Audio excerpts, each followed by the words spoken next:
Emily never anticipated the hurricane, that a simple envelope, hidden beneath a bed drawer, would unleash upon a life she had spent years kneading gently into shape, like the dough that rose every dawn in her modest bakery. The air that morning was rich with cinnamon and possibility, the kind that makes ordinary days shimmer with promise, until her phone rang and pulled the ground from beneath her feet.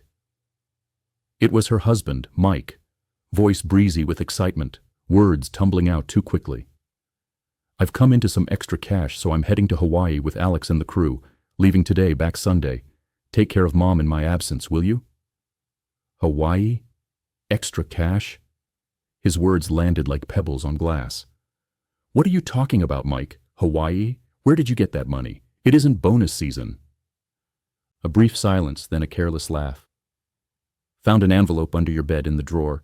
Turns out secret savings pile up. Thanks for the surprise." The words burned through Emily's composure, as if the years of careful budgeting, of saving for someone else's rainy day, had meant nothing at all.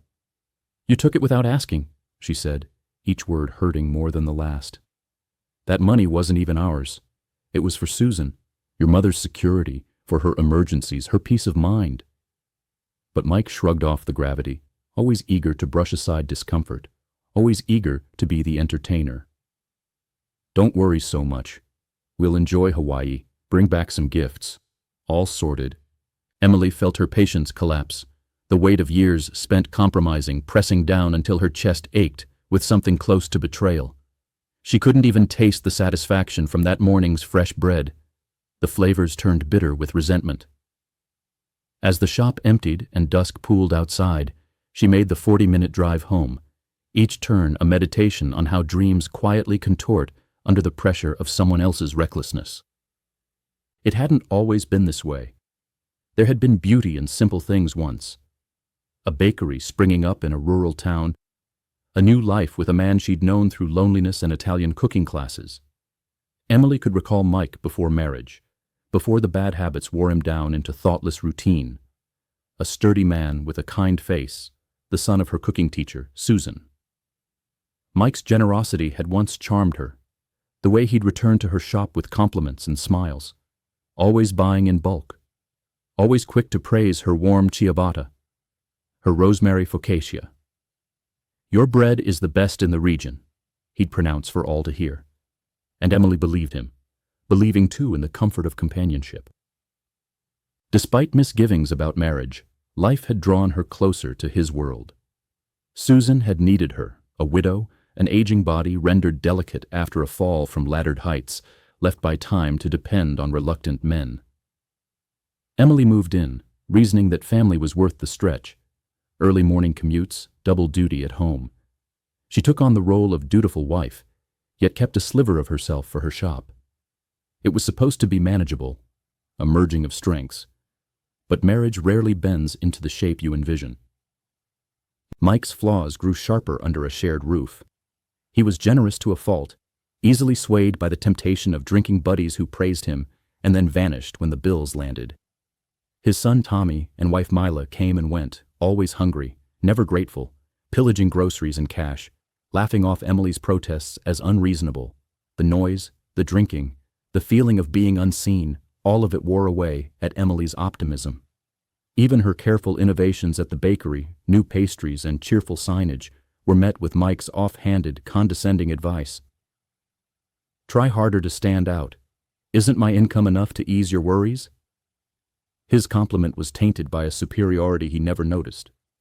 What rankled most was the way Mike blurred boundaries between kindness and exploitation, his own and that of others, ever eager to be adored and forgiven. Emily had warned herself years ago that she was not the woman to tolerate such vices. And yet, here she was, tied by wedding and obligation, stumbling through days with clenched teeth and a heart growing heavier.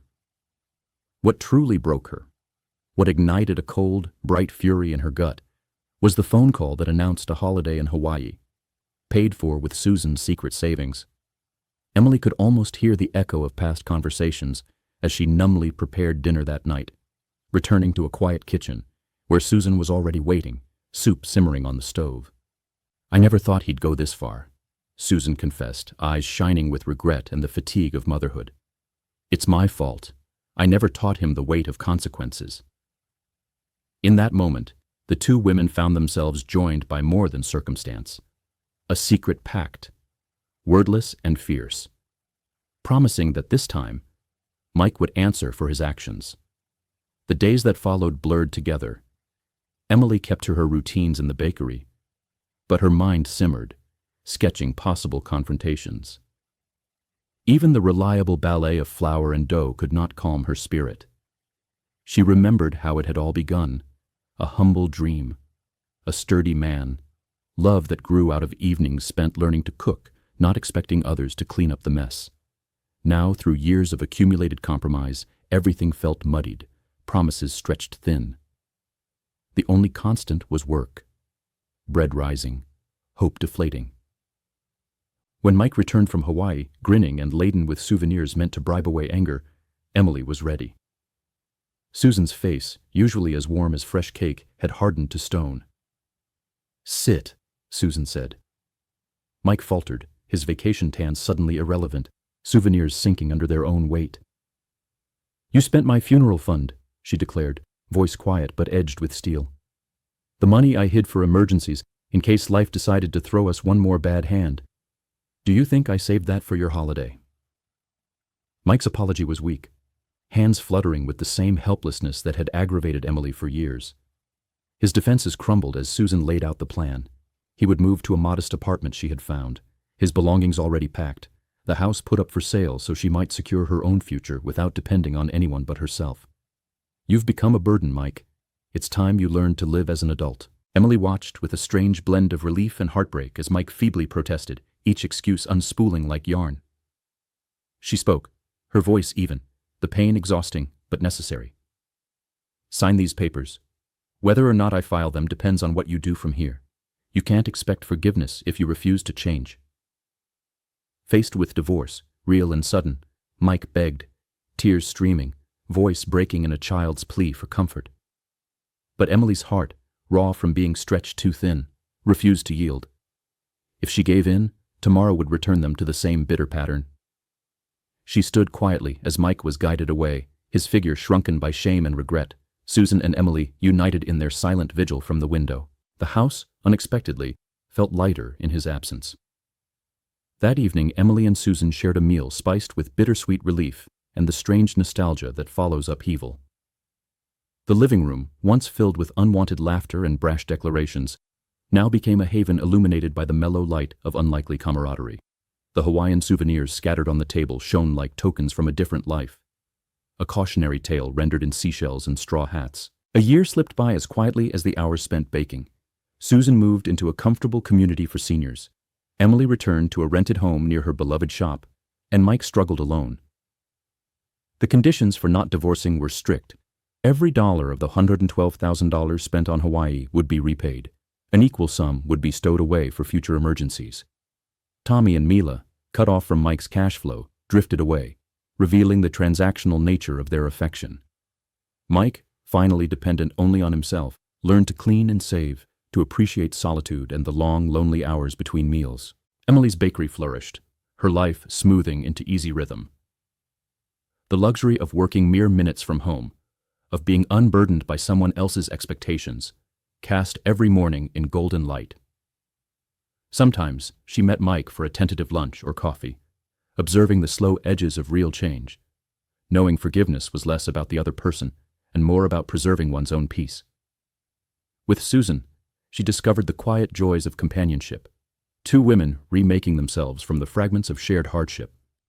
Looking back, Emily realized paradise did not lie in a distant island, bought with borrowed cash. The very notion of escape had been an illusion. Freedom, she learned, was the right to redefine home, surrounded only by those who truly cared, not out of obligation, but genuine respect. And in the gentle hush between rising loaves and cooling evenings, that was more than enough.